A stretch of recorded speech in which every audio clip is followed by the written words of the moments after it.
Swayam Prabha. Digital India. Educated India.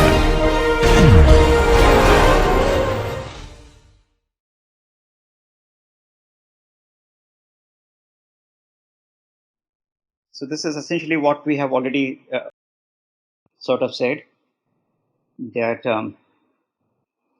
a change in a state of a system occurs whenever one or more of the properties of the system changes.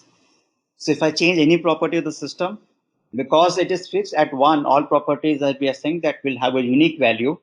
So if I change any property, you can imagine that the system is going to change its state. Okay, and that's the first point that has been given here. And if I look at how the system is changing, so from 1 to 2, for example, it has shown. So from 1 to 1 prime I go, and then I go to 1 double prime and so on. So I am going to slowly, very slowly keep on changing the state of the system. And then eventually I will go from this point 1 to 2. And the path that I'm going to follow in this is the process. So the path of the succession of these states through which the system passes is the process that I'm following now. And this is emphasizing the quasi-equilibrium, or the fact that when we are going from 1 to 2, if we are maintaining, I'm assuming that we are in equilibrium. So we went from 1 to 1 prime and then to 1 double prime and so on. And every time I'm going from 1 to the next state, I am in quasi-equilibrium. So that means I can really define the properties of that. So it is slow enough that it has now come to a temperature which is corresponding to 1 prime and a pressure which is corresponding to 1 prime. Okay, and similarly, all other properties have a unique value. So therefore, then the state of 1 prime is fixed. And then similarly, when I went from 1 prime to 1 double prime, again my T1 double prime and P1 double prime is fixed, and so on. So that's how I'm moving. So at every point, I am in quasi-equilibrium process. Okay. So is it making sense? So what we mean by quasi-equilibrium? So it's essentially, again, it's given here that the deviation from the thermodynamic equilibrium is very, very small. Okay, and the way we realize it is, again, looking at this figure here. We have a piston and a gas inside. A piston connected to a cylinder with a gas which is inside this cylinder, and we have a lot of weights. Okay, and these weights are, you can think of that is sandbag which I have put here, and I'm just taking out one sand piece at a time, one pebble of sand at a time. That's what I am doing. So it is very, very slow. Okay, so eventually I will remove all this sand which is there on the top of this piston, and the gas will expand out. Okay, so it's and so then as one pebble goes out, one sand particle goes out of the sand bag, then the things have expanded a little bit. Okay, so the gas has now gone in from whatever pressure and temperature it was earlier to a new pressure and temperature, and then I remove one more grain of sand, and again the pressure has expanded a little bit, and so on. So then I am maintaining that it is in quasi-equilibrium process. Okay, so it is, it's an infinitesimal change which is happening. That's how we define this quasi-equilibrium process. And this is a non-equilibrium process. When we are changing things very fast, we do not know how did we go from 1 to 2. Okay, we only know because we cannot define things in between. Okay, so we don't really have a state well defined which is there in between. This looks like somebody is trying to ask a question. Is there a question here? Okay, so when we are looking at a non-equilibrium process, we are limited to the description of the system before and after the process has occurred. Okay, and equilibrium has been restored, but I do not have anything in between. Okay, so this is a non-equilibrium process, and normally we would talk about processes which are better defined. So we can have either an isothermal process. These are all special processes where either the temperature is constant, or isobaric process where the pressure is constant, or an isometric process where the volume is constant. And when we close this, when we bring it back, we go from 1 to 2. and we somehow come back to 1, then we have completed a cycle. And this is an important concept because, I mean, here in thermodynamics, we will talk about a cycle. So what we mean by a cycle, again, we go from 1 to 2 and we are coming back to 1. And we are going to call this as a thermodynamic cycle if the working fluid has not changed. So that means that the same gas is being compressed and then it gets expanded. Okay, so then we will call that as a thermodynamic cycle. And sometimes that does not happen. For example, if you're looking at an engine, we take in air, we burn in fuel, and we throw out the burnt products or the combustion products. And then we bring in a fresh air and then we complete the cycle again, repeat the cycle. So then we are not, so it's not the same fluid, it's not the same air which is actually undergoing through this process.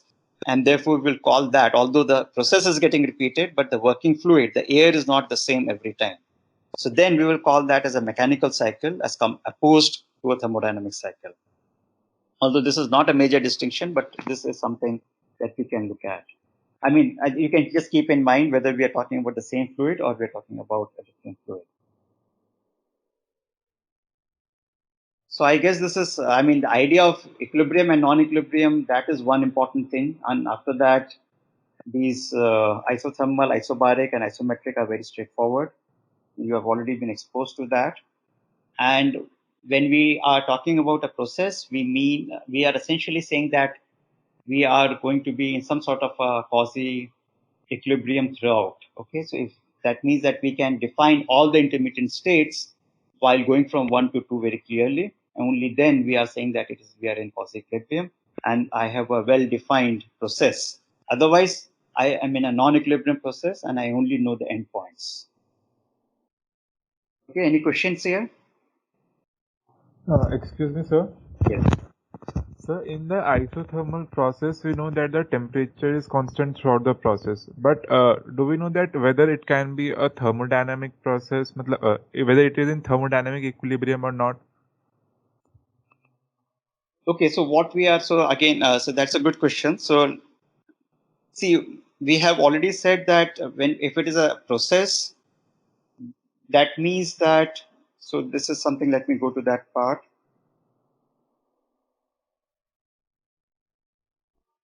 So if you look at the process has been defined here, is a succession of the states through which the system passes.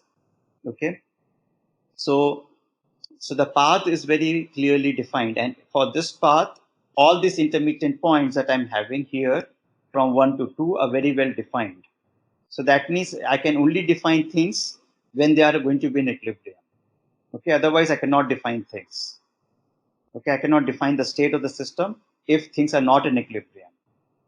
Okay, so then that means that if I'm saying that this is a process, we are inherently assuming that the entire process is a quasi-equilibrium process. Okay, so this coming to your question, when you say that's an isothermal process, so can we assume that it is in thermodynamic equilibrium? Yes. So I mean that is an assumption that we are making, and if we are violating that assumption, then it is not really an isothermal process. Okay, strictly speaking. Just because the two temperatures, so what we are saying is that just the two temperatures 1 and 2, for example, I can draw a horizontal line and I have point 1 and 2 here. So is that an isothermal process? But in between, how did I go from, I mean, in between, it was not an equilibrium. Okay, I suddenly changed, I suddenly expanded. For example, if I take the cylinder, the gas is at one temperature and I suddenly expanded.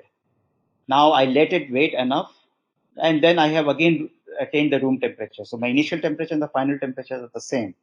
But do we know what exactly the state it went through, the gas? Because it was such a violent process, I would say I did not know. I do not know. I could not define a clear pressure and temperature of this gas in between.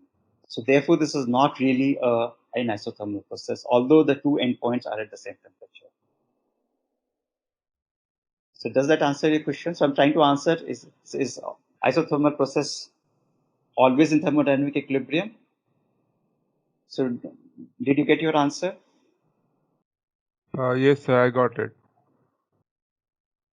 So for the sake of completeness, let us just look at this one more thing, which is energy, which is defined as the capacity to produce an effect. And energy can be stored within a system or transferred from one system to another. So we are trying to define this energy, and we are going to see the difference of this energy with respect to heat and work. So the difference that we will see is, of course, energy is something that we can store, whereas heat is something which is being transferred. Okay, so when things are getting transferred, it's not, it's more like a heat interaction or a work interaction that we would have. Whereas what gets stored is essentially is energy. And of course, the energy has a lot of various various forms. It can have intramolecular, intermolecular, it can have molecular kinetic energy. So there are a lot of these different forms of this energy that we know. And once we go along, so that means that if you look at, again, energy of air in this room, then we know that the air is nitrogen molecules primarily. Nitrogen molecules means that there has been two nitrogen atoms which form this bond, chemical bond. So there is some bond energy. And then if you look at the nitrogen atom, the atom itself would have certain energy, the way the electrons and protons, or the electrons have come closer to the nucleus, there would be some amount of energy which is involved. So there are a lot of these various forms of this energy. And we will, once we go along, we will see that we will sort of keep ignoring some of these energies which are there inside, and we'll say that that's my internal energy.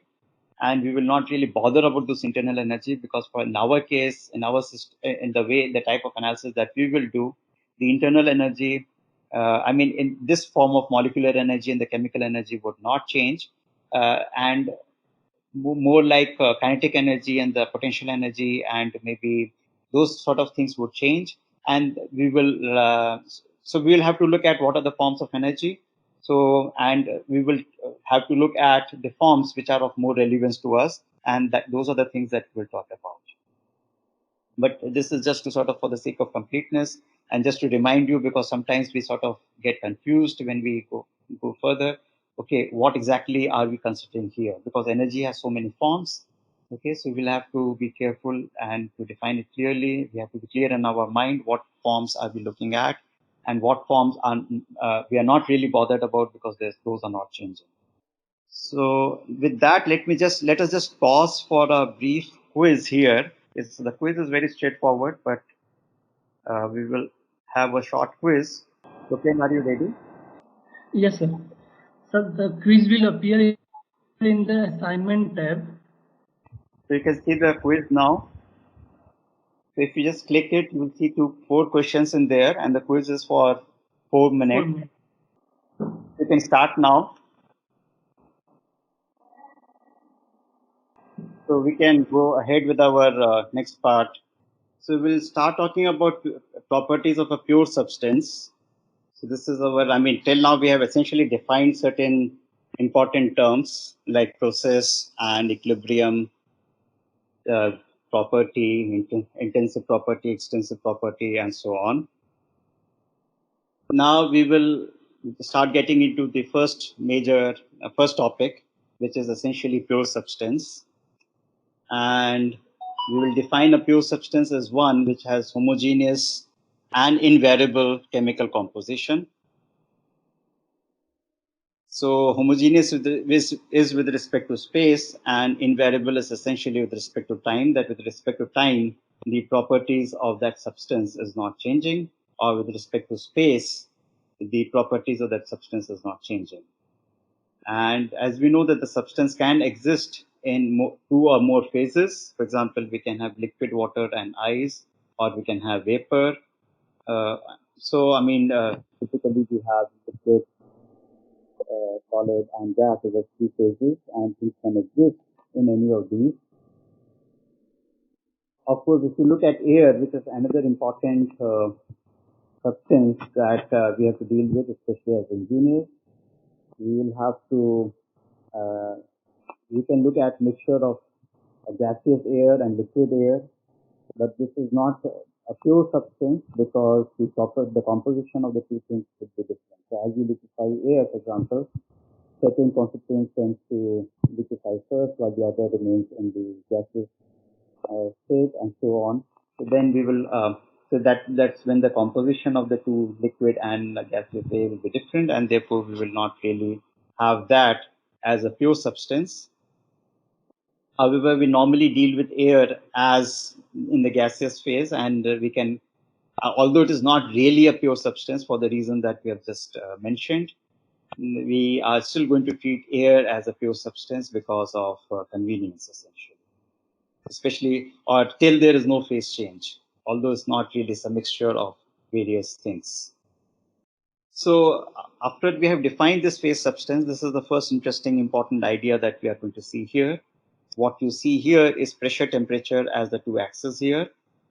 And you see three different color lines. One is the green line, the red line, and the blue line. And you'll see that these lines are dividing this entire region, this entire PT space, pressure temperature space, into three distinct regions. So if you look at the pressure temperature space, we are having the three phases, solid here. I hope you can see my cursor. So solid is here. We have liquid in between the green and the blue regions, and then we have vapor here. So you can imagine that what this red line does is to change the state from solid to vapor, or vice versa, if you are changing the temperature. So you can relate that to sublimation.